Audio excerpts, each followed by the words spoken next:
네, 2022년 5월 9일 이정훈입니다. 제가 초년 기자를 할 때는 신문사에선 일본 용어를 많이 썼습니다. 뭐 미다시를 뽑아라, 뭐 일본말이 참 야마가 뭐야, 주제가 뭐야를 야마가 뭐야, 굉장히 많이 일본 인쇄 용어, 일본 기자사의 용어가 쓰였습니다. 기자사의 용어는 아닌데 그때 자주 쓰인 말 중에 하나가 이나카 사무라이입니다. 이나카 사무라이. 사무라이는 무사라는 건 아실 거고, 이나카라면 일본말로 시골 무사. 1급 무사가 아니라 3류 무사, 시시한 무사라는 얘기입니다. 차도남이란 단어는 다 아시죠? 차도남 앞에 거꾸러진 이나카 사무라이. 오늘의 제목입니다. 윽박 지르거나 닦아세우기 앞에서는 오로지 팩트만 보고 가라. 이거는 검사와 기자 모두에게 해당되는 이야기입니다. 상당히 기자를 하면서 난감한 상황이 많죠. 저는 뭘 봤는데 안 믿어주고 공격을 할 때 오로지 팩트로만 가면 저도 이기는 경우가 많았습니다. 오해도 많이 받고 했는데 팩트로만 밀어붙이면 되더라고요. 오늘 한동훈 법무부 장관 청문회가 있었는데 더불어민주당에서 많은 국회의원들이 공격을 했습니다. 제가 보기에는 이나카 사무라이, 3류 무사, 윽박 지르고 소리 높였지만은 3류 무사 수준이었고, 한동훈 씨 야리야리하게 생긴 거 차가운 도시의 남자 같은데 그 차도남 하나 앞에서 이나카 사무라이들이 조자랑 헝칼 휘두르다가 스스로 무너지는 모습을 보였습니다. 한동훈 씨는 모두 발언에서 소위 검수완박 법안이 국회를 통과하여 시행을 앞두고 있어 국민적 우려가 큰 상황이다. 검수완박 법안은 부패한 정치인이나 공직자 처벌을 면하기 위한 법이다 라고 본인이 먼저 딱 선언했습니다. 야리야리란 친구가 큰 목소리가 아닌 걸로 해서 그렇지 이미 정의를 하고 들어갔습니다. 저도 검찰 생활 오래 했지만 지난 3년간은 유례를 찾아볼 수 없을 정도로 검찰이 정쳐야 된 시기였다. 조국 사태 이후 할 일을 하는 검사들을 내쫓고 그 자리를 말 잘 듣는 검사를 채우며 수사지휘권을 동원해 반대파를 가혹하게 수사한 것은 반성할 부분이다. 이거는 검찰이 반성해야 된다는 뜻인 것도 같지만 니네 정권, 추미애 박범계를 앞세웠던 법무부 이끌었던 문재인 정권이 사과할 부분이다. 슬쩍 돌려서 탁 정의를 해놓고 나서 문답이 시작됐습니다. 근데 쭉 지켜보면 참 우습습니다. 목소리 크고 윽박 지른 거 거기에 현혹되지 마시고 내용을 보시면 딱 드러납니다.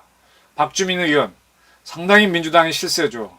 상당히 드센 친구고 집요한 친구인데 장차 이 친구가 어떤 일을 할지 저도 궁금해요. 상당히 사고 칠 것 같기도 한 친구인데 이런 얘기를 했죠.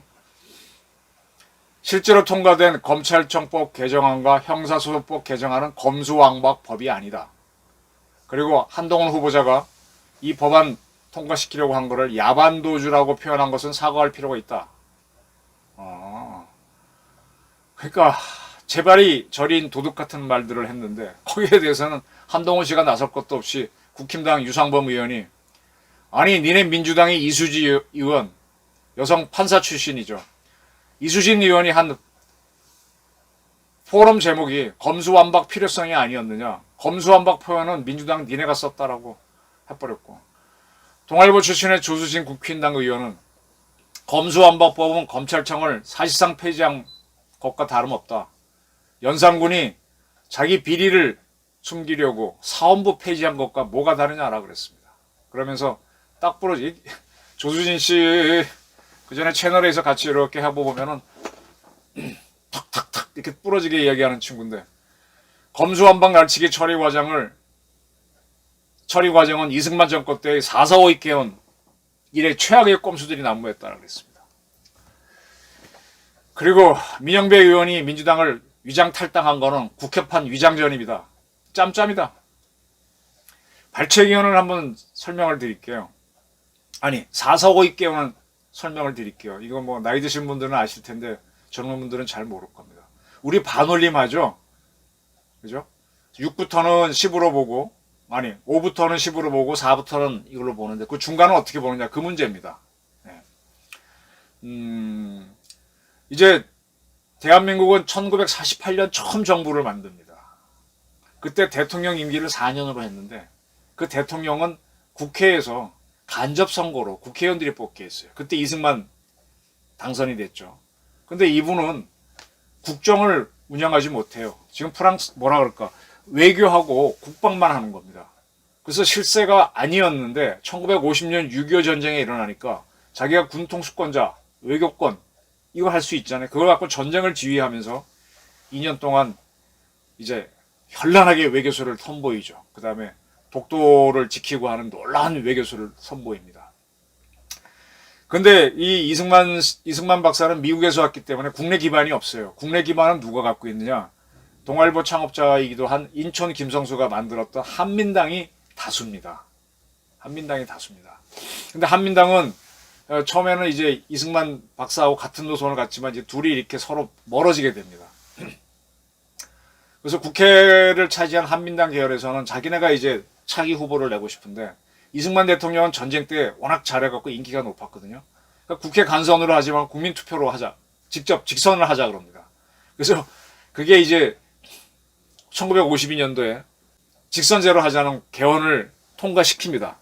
그때 이제 국회 한민당 계통이 많은 국회에서 반대하는데 막 서로 싸우다가 직선제는 포함하는데 이 국회 한민당 쪽에서 낸 의견도 수용하고 이제 이승만 박사가 낸 의견도 수용해서 직선제로 하는 개헌을 만듭니다. 그게 이제 양쪽에서 발췌돼서 발췌 개헌인데 그게 1952년도에 그 개헌안이 만들어져서 그해 선거에서 이승만 대통령이 직선으로 해가지고 이제 2선 대통령이 되죠.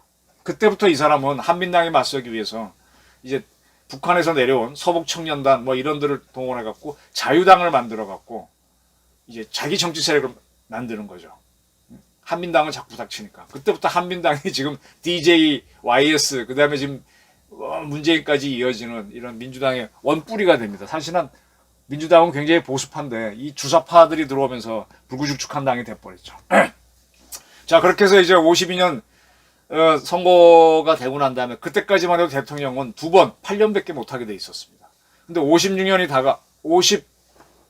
52년에 선거했으면 56년에 또 선거해야 되죠. 근데 그때 이승만은 출마를 못하는데 그때 내가 3번, 4번 해야 되겠다 이런 생각을 하죠. 뭐 거기에 대해서는 여러 가지 평가가 있는데 그래서 개헌을 만듭니다. 그러니까 3년임 금지 조항을 없애서 이제 무한정 할 수 있도록 하죠.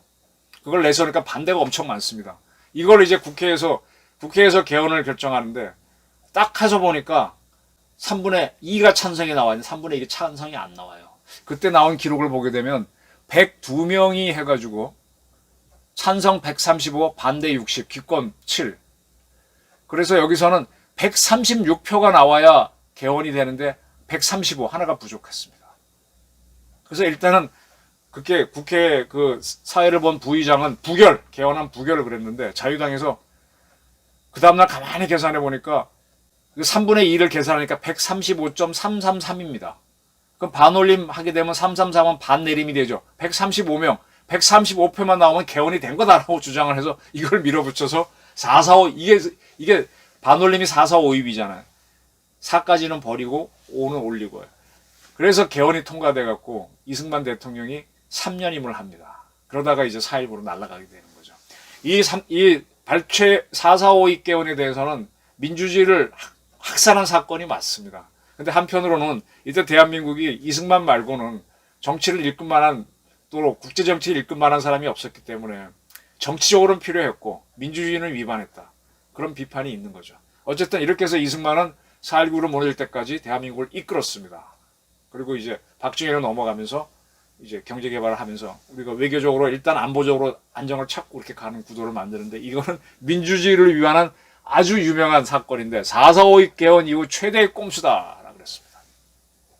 그러니까 민영배 의원이 뭐 화가 나서 당신이 뭐 신문사 출신이라고 뭐 언론사 데스크야 네 맘대로 결정해 뭐 그럼 뭐 하나만 하는 소리를 또 했다 이겁니다.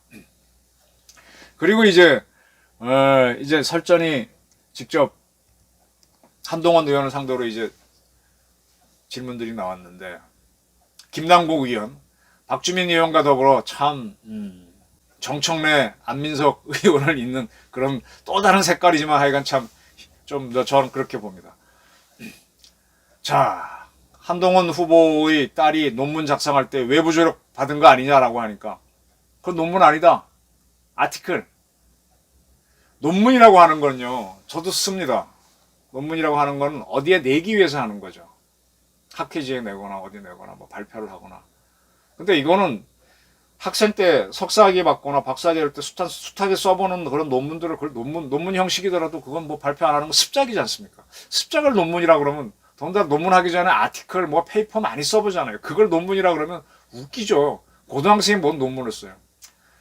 어쨌든 남이 도와준 거 아니냐 그랬더니 우리 딸이 혼자 했다고 하더라. 들었다. 그리고 컨설팅 받은 적은 없고 그 글을 제출하는 것도 아니다.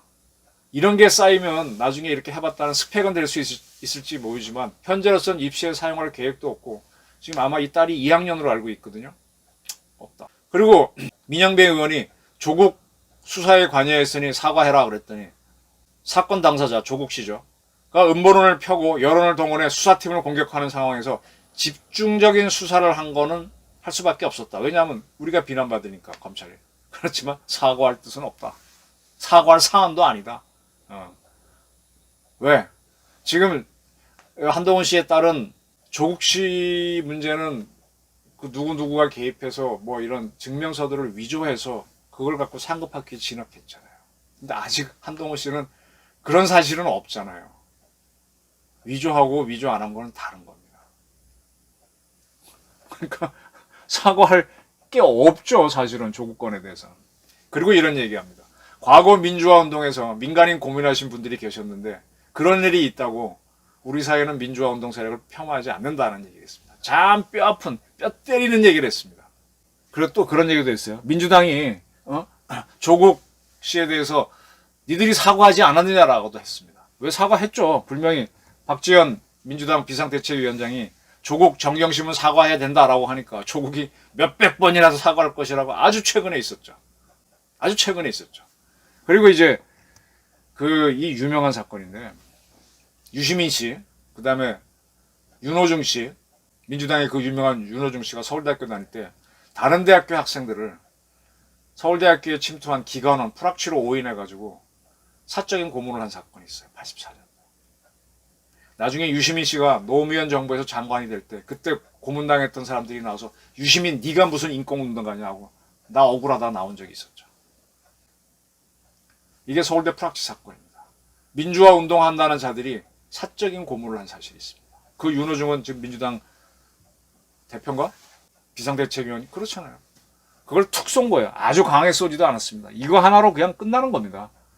그러니까 이게 질문하는 것 자체가 이낙가 사무라이예요. 삼륜무사고 차도남이 흥분하지 않고 저건 얘기하니까 남들이 보기에는 저건한 사람이 묻히는 것 같지만 글을 딱 읽어보면은 그냥 곳곳으로 칼로 찔리고 있는 겁니다. 참 창피한 얘기죠. 그리고 이제 조국 씨의 딸 일기장을 압수수색하지 않았냐 그랬더니 내가 알아보니까 아니다. 수첩 일정표를 가져간 거지 그거는 일기장과 다르다. ABC도 모르냐? 뒷말은 이 바보야 이거죠. 그리고 민주당 의원들이 조국 씨에 관련해서 70차례 압수수색했다 그러니까 70군데가 압수수색 당했다는 건 가능하지만 70번이 압수수색이 되느냐고. 말 똑바로 하라. 라는 말은 안 했지만 그거 하나 있어 상식으로 툭툭 던지는 말에서 그냥 무너지는 거죠. 그리고 조국 수사와 관련해 거짓말 한 거 아니냐 그랬더니 없다. 금시초문이다. 그리고 나는 검사가 아니고 이미 검사가 아니고 검사할 생각은 없고 그리고 나는 검사 시절에 독직 폭행까지 당했다. 그 모 부장검사가 와갖고 몸싸움 해가지고 그 양반 이번에 뭐 구형받고 그랬죠. 검사한테 맞았잖아요. 그래서 검찰 이익을 대변하는 식으로는 절대로 앞으로 일하지 않겠다. 그러면 이 독직 사건이 일어났을 때 그 양반은 문재인 정권의 검찰로 활동한 걸로 거의 보이잖아요. 그 일이 뭐 할 말이 있나. 이런 류의 문답이 쭉 갔습니다. TV 화면 제가 오마이뉴스로 나온 것도 봤고 이제 뭐 민중의 소리 나온 것도 봤는데 거기에 보게 되면 민주당 의원들이 막 소리 크게 지르고 또박또박 짖는 거는 나오고 한동훈 씨 목소리는 작게 나와서 꼭 야단 맞는 것처럼 돼 있는데 가만히 내용 보면 그래요. 반대예요. 그리고 딸아이가 쓴 거 갖고 수사 어쩌고 하니까 습작 수준의 글 가지고 이제 고등학생, 학부생도 아니고 학부생 논문도 그거 논문 아니죠. 석사학위도 받지 못한 사람들 석사학위자를 또 논문 제대로 못 쓰는데 습작하는 거 갖고 수사한다는 거 과하다. 과하죠. 뭐 이런저런 이리저리. 그 다음에 가장 코미디는요. 이제 중고 노트북을 어디에 기증했다. 그때 자기 이름으로 한동훈 씨 딸이니까 한 뭐뭐 양이겠죠. 거기 최강욱 의원이 이 노트북 기부 주체가 한 동그라미로 돼 있으니까 당신 딸이지 그랬더니 아니 무슨 말씀 그렇게 하시냐. 그 부분에 보게 되면 영리법인이라는 게 있으니까 한국 3M 아니냐고. 코미디잖아요.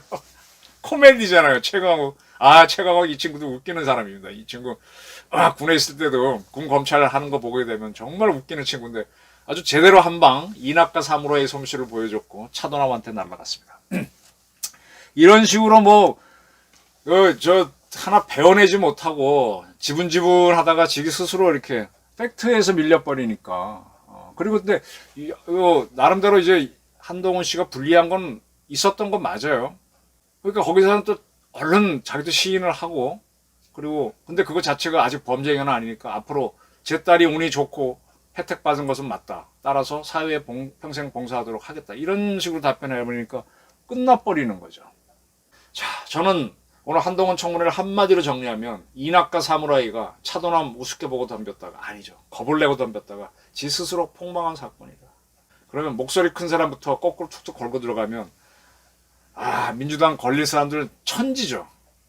왜 정치권이 국정감사할 때 검찰 가면 제일 목소리 높여요. 지들이 당할 수 있으니까. 그리고 언론사도 국정감사 얼마나 하고 싶었겠어요. 근데 민간기업이니까 못하니까 자꾸 언론 갖고 탄압하고 언론사 한번 나면 한 방에 날아가거든요. 겁을 냅니다. 정치는요.